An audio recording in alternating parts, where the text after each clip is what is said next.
so much. You know, it's hard to believe that it has been 8 years since I first came to this convention to talk with you about why I thought my husband should be president.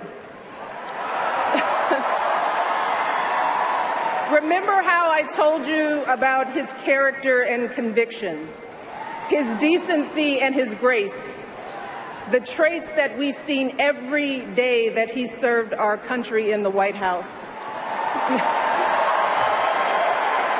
I also told you about our daughters, how they are the heart of our hearts, the center of our world, and during our time in the White House, we've had the joy of watching them grow from bubbly little girls into poised young women, a journey that started soon after we arrived in Washington, when they set off for their first day at their new school. I will never forget that winter morning as I watched our girls, just 7 and 10 years old, pile into those black SUVs with all those big men with guns. And I saw their little faces pressed up against the window, and the only thing I could think was, what have we done? See, because at that moment, I realized that our time in the White House would form the foundation for who they would become, and how well we managed this experience could truly make or break them.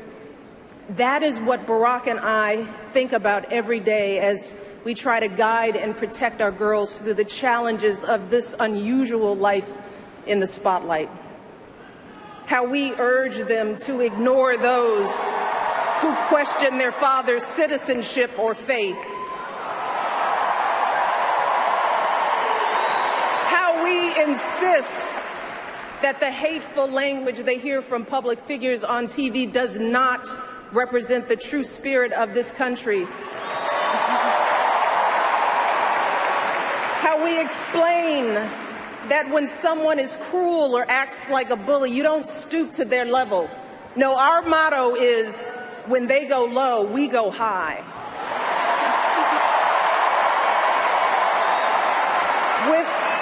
With every word we utter, with every action we take, we know our kids are watching us. We as parents are their most important role models. And let me tell you, Barack and I take that same approach to our jobs as President and First Lady, because we know that our words and actions matter, not just to our girls, but to children across this country. Kids who tell us, I saw you on TV, I wrote a report on you for school.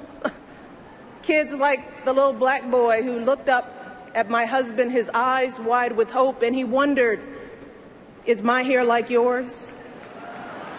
And make no mistake about it, this November when we go to the polls, that is what we're deciding. Not Democrat or Republican, not left or right. No, in this election and every election is about who will have the power to shape our children for the next 4 or 8 years of their lives.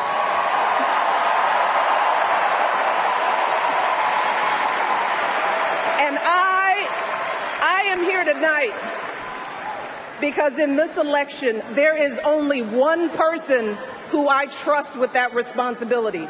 Only one person who I believe is truly qualified to be President of the United States, and that is our friend Hillary Clinton.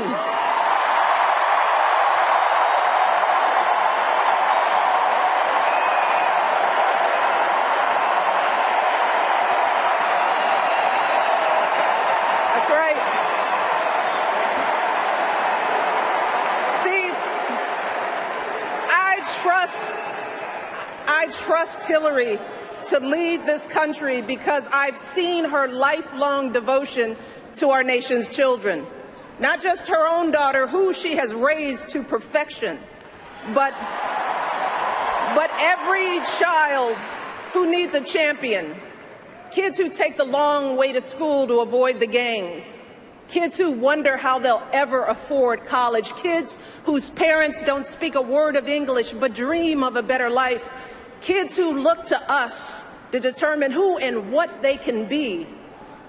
You see, Hillary has spent decades doing the relentless, thankless work to actually make a difference in their lives. Advocating for kids with disabilities as a young lawyer, fighting for children's health care as First Lady, and for quality child care in the Senate. And when she didn't win the nomination 8 years ago, she didn't get angry or disillusioned.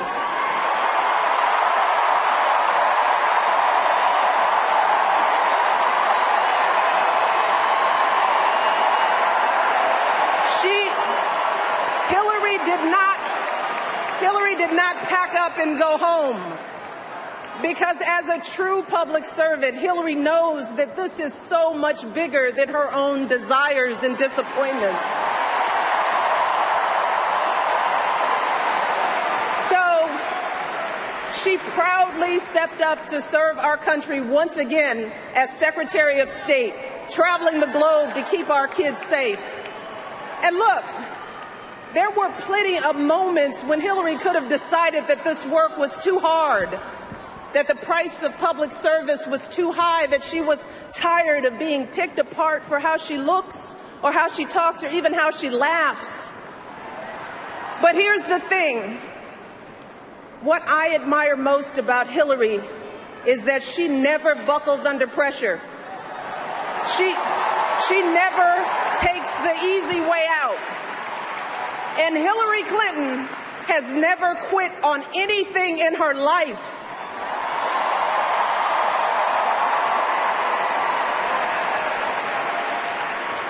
And when I think about the kind of president that I want for my girls and all our children, that's what I want. I want someone with the proven strength to persevere, someone who knows this job and takes it seriously, someone who understands that the issues a president faces are not black and white and cannot be boiled down to 140 characters. Look, because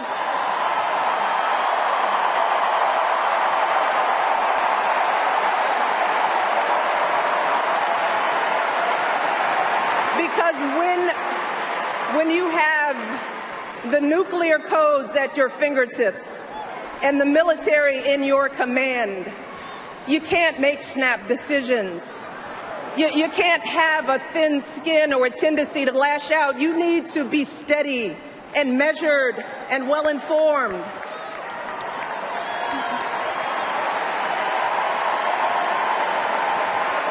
I want a president with a record of public service, someone whose life's work shows our children that we don't chase fame and fortune for ourselves. We fight to give everyone a chance to succeed. And we give back even when we're struggling ourselves, because we know that there is always someone worse off. And there, but for the grace of God, go I. I want a president who will teach our children that everyone in this country matters. A president who truly believes in the vision that our founders put forth all those years ago, that we are all created equal, each a beloved part of the great American story. And when crisis hits, we don't turn against each other. No, we listen to each other. We lean on each other, because we are always stronger together.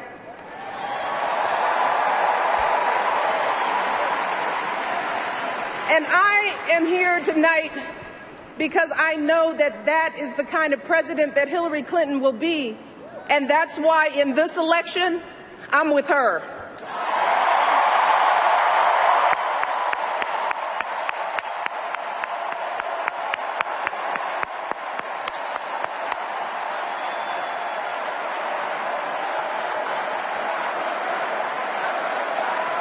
You see, Hillary understands that the president is about one thing and one thing only.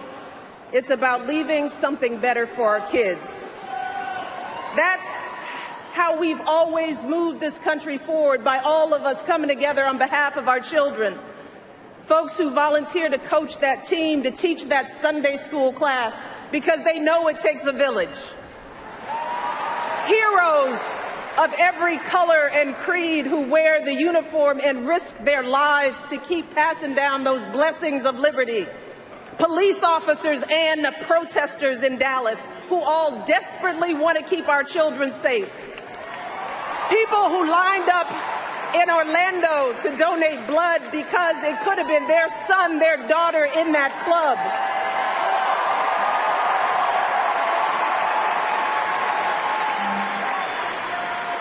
Leaders like Tim Kaine,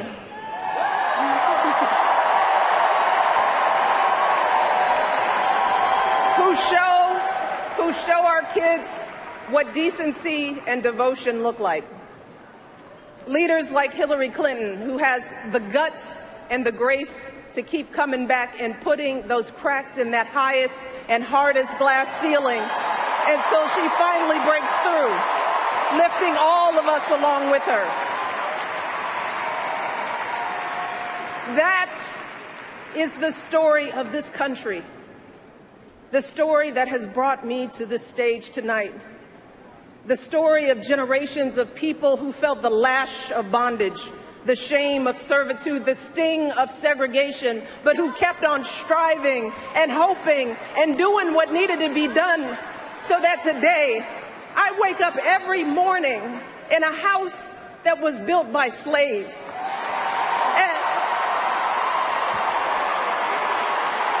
And I watch my daughters, two beautiful, intelligent black young women, playing with their dogs on the White House lawn.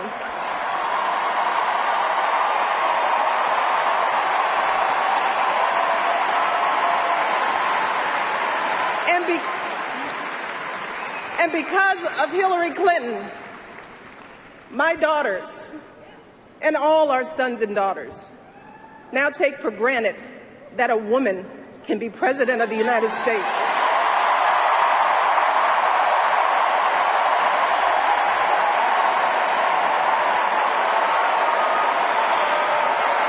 So look,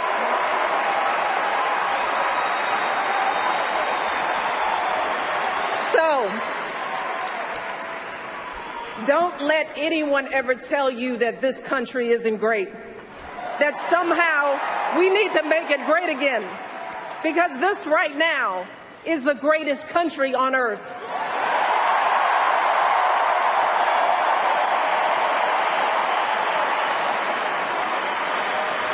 And as my daughters prepare to set out into the world, I want a leader who is worthy of that truth. A leader who is worthy of my girls' promise and all our kids' promise. A leader who will be guided every day by the love and hope and impossibly big dreams that we all have for our children. So in this election, we cannot sit back and hope that everything works out for the best. We cannot afford to be tired or frustrated or cynical. No, hear me. Between now and November, we need to do what we did 8 years ago and 4 years ago.